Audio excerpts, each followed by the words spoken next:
ये बखरी ब्लॉक है कि बछवाड़ा है, क्या है? बेगूसराय के बछवाड़ा। बछवाड़ा ब्लॉक। आप यहाँ पहले मुखिया रह चुकी हैं? हाँ, मुखिया रह चुकी हैं। क्या नाम हुआ आपका? मेरा नाम नीति कुमारी। नीति कुमारी। और सुने हैं कि आपके पति स्वर्गीय प्रभु नारायण जी काफी सामाजिक आदमी थे और समाज के लिए इस इलाके में जिस समय कोई नहीं हुआ करते थे, प्रभु बाबू हुआ करते थे और उनकी पुण्यतिथि भी मनाई जा रही है। तो महिला हो करके आप एक जनप्रतिनिधि रही, तो कैसा लगा आपको? हमको जनप्रतिनिधि है बहुत अच्छा लगा। हम समाज के लिए, पंचायत के लिए अपना बल बुद्धि से चारों पंचायतों में अपना बल बुद्धि से चाहे मुख्य विकास किए और अभी भी कर रहे हैं। उस समय भी कर रहे थे। जो हम मुखिया बनना नहीं चाहते थे, लेकिन समाज लोग अपना कर्म पर, व्यवहार पर मुखिया लोग अपना अथी से बनाए। बनना नहीं चाहते थे लेकिन बना दिए।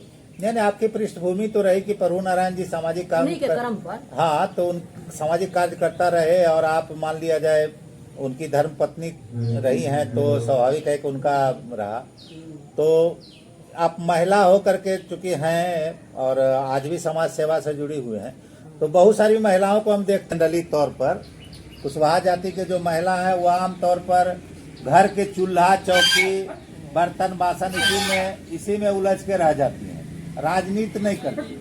तो उनको क्या संदेश देना चाहेंगे? उनको संदेश देना है, चूल्हा चौकी करना भी जरूरी है। करने के बावजूद भी इसमें आप लोग सहयोग भी दीजिए। कटता है चुनाव के विषय में पंचायत के भी स्तर पर न पूछा। हाँ, पंचायत स्तर पर। लेकिन दिया सब महिला बहुत हमको साथ दिया, बात जो नहीं है दिया। नहीं तो अभी समाज में एक और चीज होता है, हम जो समझते हैं, देखते हैं कि किन्हीं के घर में खाली अगर बेटी हो रही है तो औरतें ज्यादा शिकायत करती है कि इसको बेटा नहीं हुआ। ये इस सब चीज को समझाना चाहिए। हाँ, यही मैं पूछना चाहता हूँ। हम तो समझाते हैं, जो भी महिला आती है ना, तो कहीं जाते नहीं है, तो आती है तो हम कहे कि आपको कितना बाल बच्चा है, तो इतना, अरे इतना सरकार नियम दिए हैं, अगर उनको पालन करना ना चाहिए। एक लड़का एक लड़की, एक लड़का और लड़की वही बहुत काफ़ी है। अगर एक लड़का लड़की है तो आपको सरकार ना आगे चल के कुछ फायदा दे जरूर। तो इसलिए आप इतना बच्चा जन्म देना जरूरी नहीं है। पहले का समय दूसरा था, अब शिक्षित है। शिक्षा ही सबसे बढ़ के है। शिक्षा से बढ़ के एक धन नहीं है। शिक्षा से धन उपार्जन हो सकता है, लेकिन धन से शिक्षा नहीं होता है। अभी के दौर में जैसे देखिए कि देखते हैं सरस्वती पूजा होता है, दुर्गा पूजा हुआ, दिवाली हुआ, औरत को प्रतीक मान के करते हैं। मगर हमारे यहाँ एक ज्योतिबा फूले थे, उनकी पत्नी पहली शिक्षिका बनी थी। वो मतलब उनको कितना ज्यादा परेशानी हुआ था। जानते हैं उनके विषय में। वो जो जाते थे पढ़ाने के लिए, उस समय तो नहीं था।